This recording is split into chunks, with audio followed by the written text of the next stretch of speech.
نحمده ونصلي على رسوله الكريم اما بعد فاعوذ بالله من الشيطان الرجيم بسم الله الرحمن الرحيم واذكروا الله في ايام معدودات فمن تعجل في يومين فلا اثم عليه ومن تاخر فلا اثم عليه لمن اتقى واتقوا الله واعلموا انكم اليه تحشرون صدق اللہ العلی العظیم۔ سامعین اکرام، آج کے درس میں سورہ بقرہ کی آیت نمبر 203 تلاوت کی ہے، جس میں اللہ رب العزت نے فرمایا اور یاد کرو اللہ کو گنے ہوئے دنوں میں۔ فمن تعجل فی یومین فلا اثم علیہ، پس جو جلدی کر کے 2 دن میں واپس آ جائے تو اس پر کوئی گناہ نہیں ہے۔ ومن تأخر، اور جو رہ جائے فلا اثم علیہ، اس پر بھی کوئی گناہ نہیں ہے۔ لمن اتقى، پرہیزگار کے لیے۔ واتقوا اللہ، اور اللہ سے ڈرو۔ واعلموا، اور جان لو۔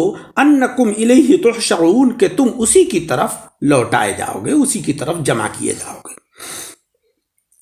پچھلی آیتوں میں وقوف عرفات اور مشعر حرام میں ٹھہرنے وغیرہ کا ذکر کیا گیا تھا، بلکہ وہاں کی دعائیں بھی بتائی گئی تھیں۔ اب مینا میں ٹھہرنے اور وہاں ارکان ادا کرنے کا طریقہ بتایا جا رہا ہے۔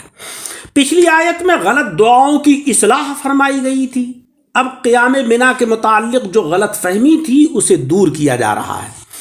پچھلی آیت میں دعا کا طریقہ اور اس کے الفاظ بلکہ قبولیت کی جگہ بتائی گئی تھی، اب قبولیت دعا کا وقت اور اس کا زمانہ بتایا جا رہا ہے۔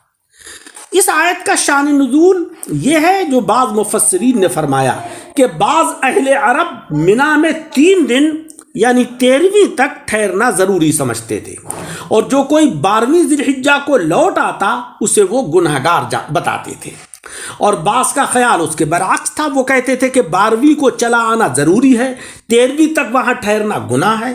ان دونوں کی تردید کے لیے یہ آیت کریمہ نازل ہوئی، جس میں فرمایا گیا تھا کہ دونوں باتیں جائز ہیں، نہ یہ گناہ ہے اور نہ وہ گناہ ہے۔ وَاذْكُرُوا اللَّهَ فِي أَيَّامٍ مَّعْدُودَاتٍ، یہاں پر یا تو ذکر اللہ سے مراد فرض نمازوں کے بعد تکبیر تشریق کہنا ہے، یا قربانی کرتے وقت بسم اللہ اللہ اکبر کہنا مراد ہے۔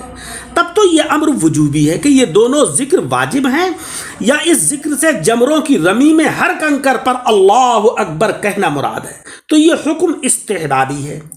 اگرچہ جمروں کی رمی واجب ہے، مگر تکبیر یعنی اللہ اکبر کہنا یہ سنت ہے۔ اس آیت میں اشارتاً فرمایا جا رہا ہے کہ مینا کے قیام کا اصل مقصد اللہ کا ذکر ہے، باقی تمام کام اس کے تابع ہیں۔ تو جو اس زمانے قیام کو دنیاوی مشاغل اور کھیل کود میں گوا دے وہ بڑا بے وقوف ہے۔ اور ایام سے اشارتاً معلوم ہوا کہ رمی دن میں ہونا چاہیے نہ کہ رات میں، قربانی بھی دن میں ہی مستحب ہے۔ اور اگر ذکر اللہ سے تکبیر تشریق مراد ہو تو ایام معنی میں اوقات کے ہوگا کہ یہ تکبیر رات میں بھی ہوتی ہیں۔ معدودات سے بتایا کہ وہ دن بہت ہی تھوڑے سے ہیں، جس طریقے سے کہ دراہم معدودہ چند درہم، یہاں تو معدودات فرمایا اور سورہ حج میں معلومات۔ اس سے بقرہ عید کے بعد والے 3 دن یعنی 11ویں 12ویں اور 13ویں مراد ہیں۔ فمن تعجل فی یومین فلا اثم علیہ، پس جو جلدی کر کے 2 دن میں واپس آ جائے کوئی گناہ نہیں ہے اس پر۔ ظاہر یہ ہے کہ یہاں پر فمن تعجلہ میں تعجلہ جو ہے وہ استعجلہ کے معنی میں ہے، اور یہ بھی ہو سکتا ہے کہ اپنے ہی معنی میں ہو۔ یومین سے بقرہ عید کے بعد 2 دن یعنی 11ویں اور 12ویں ذی الحجہ مراد ہے۔ اور لا اسما میں ان لوگوں کی تردید ہے کہ جو 13ویں کا قیام ضروری جانتے تھے، اگرچہ اب بھی مستحب یہی ہے کہ 13ویں کی رمی بھی کرے، یعنی جو کوئی بقرہ عید کے بعد صرف 11ویں 12ویں 2 ہی دن رمی کر کے جلد مکہ معظمہ واپس جانا چاہے یا واپس ہو جائے تو اس پر کوئی گناہ نہیں، فلا اسم علیہ۔ ومن تأخر فلا اسم علیہ، یہاں بھی یا تو تأخرہ معنی میں استاخرہ کے ہے یا اپنے ہی معنی میں ہے، یعنی اور جو کوئی 3رے دن یعنی 13ویں ذی الحجہ کو بھی مینا میں ٹھہرنا چاہے یا ٹھہر جائے فلا اسم علیہ، تو اس پر کوئی گناہ نہیں ہے بلکہ ثواب ہے۔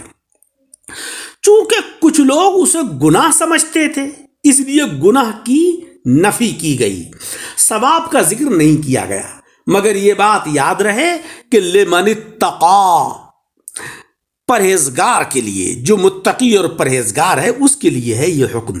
یہاں پر لمن اتقا سے پہلے ھذا محذوف ہے، یعنی یہ گناہ نہ ہونا اس پرہیزگار کے لیے ہے کہ جو حج اور حج کے بعد قانون شکنی اور گناہوں سے بچا رہے، ورنہ اگرچہ فرض تو ادا ہو ہی جائے گا مگر اس پر ثواب نہیں ملے گا۔ جب تقوی اتنا ضروری ہے تو واتقوا اللہ، اور اللہ سے ڈرو، تو ہمیشہ ہر حال میں اللہ سے ڈرتے رہو، ہر ساعت میں مولا رب العزت کا خوف اپنے اوپر طاری کرتے رہو۔ وَاعْلَمُوا أَنَّكُمْ إِلَيْهِ تُحْشَرُونَ، یہ بھی جانتے رہو کہ تم آخرکار سب جمع ہو کر اللہ رب العزت کی ہی بارگاہ میں حاضری دو گے، لہذا حاجی بن کر پاجی نہ بن جانا بلکہ ہمیشہ تقوی اختیار کرنا۔ اس آیت کریمہ کی تفسیر کا خلاصہ یہ ہے کہ جو اللہ تبارک و تعالیٰ نے ایمان والوں سے فرمایا کہ اے مسلمانوں، 10ویں بقرہ عید کے بعد کاموں سے فارغ ہو کر ہی واپس نہ لوٹ جاؤ، بلکہ چند روز اور بھی مینا میں قیام کر کے اللہ رب العزت کا ذکر کرو، کہ نمازوں کے بعد تکبیر تشریق کہو اور قربانیوں پر بھی تکبیر کہو اور جمروں کی رمی میں بھی ہر کنکر پر اللہ اکبر کہو، مگر اب تمہیں اختیار دیا جاتا ہے کہ جسے جلدی ہو اور 2 دن ہی مینا میں رہ کر وہاں پر سے واپس ہونا چاہتا ہے تو وہ جا سکتا ہے، اس پر کوئی گناہ نہیں ہے۔ اور جو زیادہ ثواب کی نیت سے وہاں 13ویں ذی الحجہ تک قیام کرنا چاہتا ہے تو اس پر بھی کوئی گناہ نہیں ہے، مگر یہ اس کے لیے ہے کہ جو تقوی اختیار کرے۔ اگر کھیل کود یا دیگر بیکار باتوں یا گناہوں کی نیت سے وہاں ٹھہرے تو اس نیت کا ضرور وہ گناہگار ہوگا۔ اور خیال رکھنا کہ اپنے حج کے دھوکے میں آئندہ گناہوں پر دلیر نہ ہو جانا کہ ہم تو حاجی صاحب ہو گئے، اب ہم جو چاہیں وہ کر سکتے ہیں، ایسا نہیں ہے۔ اللہ تبارک و تعالیٰ نے حکم دیا کہ حج کرنے کے بعد بھی تم متقی اور پرہیزگار بنے رہو، بلکہ ہمیشہ رب سے ڈرتے رہنا۔ جان لو یہ بات کہ حشر و نشر، حساب و کتاب آخر ہی میں ہوگا اور تم سب آخرکار اللہ تبارک و تعالیٰ کی بارگاہ میں حاضر ہوگے۔ ایسا نہ ہو کہ اس سے پہلے تم سے کوئی ایسا گناہ سرزد ہو جائے جو نیکیاں برباد کر دے، اس لیے ہمیشہ تقوی اختیار کرو۔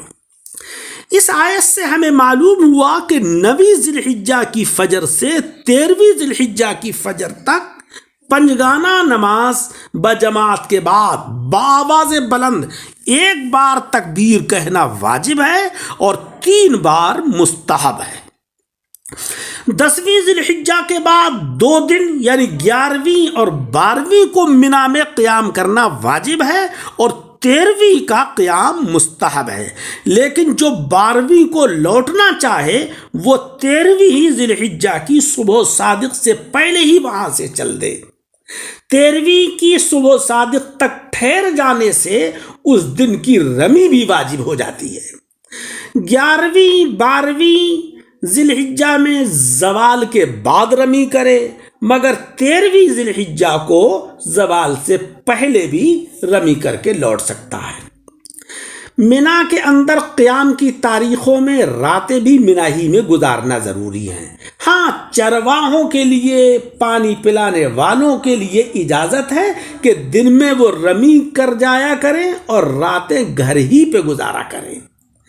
کسی عمل پر بھول کر بھی عذاب الہی کو نہیں بھولنا چاہیے، کیونکہ خاتمے کا اعتبار ہے اور وہ ابھی باقی ہے، لہذا نمازیں پڑھ کر، روزے رکھ کر یا حج کر کے یا زکوٰۃ ادا کر کے جو ہے وہ آپے سے باہر نہیں ہونا چاہیے اور اللہ کے عذاب کو بھول نہیں جانا چاہیے، کیونکہ خاتمہ جو ہے وہ ہے معنوی اعتبار سے حقیقی، اور اگر خاتمہ بالخیر نہیں ہوا تو اللہ تبارک و تعالیٰ کے یہاں بڑی پکڑ ہوگی۔ تقوی شہد یا قوام کی طرح نیکیوں کو باقی رکھتا ہے۔ جس طریقے سے کہ قوام کے اندر کوئی چیز بگڑتی نہیں ہے، خراب نہیں ہوتی ہے، ایسے ہی تقوی اختیار کرنے سے نیکیاں برباد نہیں ہوتی ہیں۔ اللہ تبارک و تعالی مجھے اور آپ سب حضرات کو قرآن عظیم پڑھنے اور اس کو سمجھنے اور اس کے اوپر عمل کرنے کی توفیق عطا فرمائے۔ درس کو سن کر احباب کے ساتھ شیئر کریں تاکہ آپ کو بھی تبلیغ قرآن عظیم کا اجر و ثواب حاصل ہو، اور ہمارے یوٹیوب چینل دعوت حق درس قرآن کو لائک و سبسکرائب کریں۔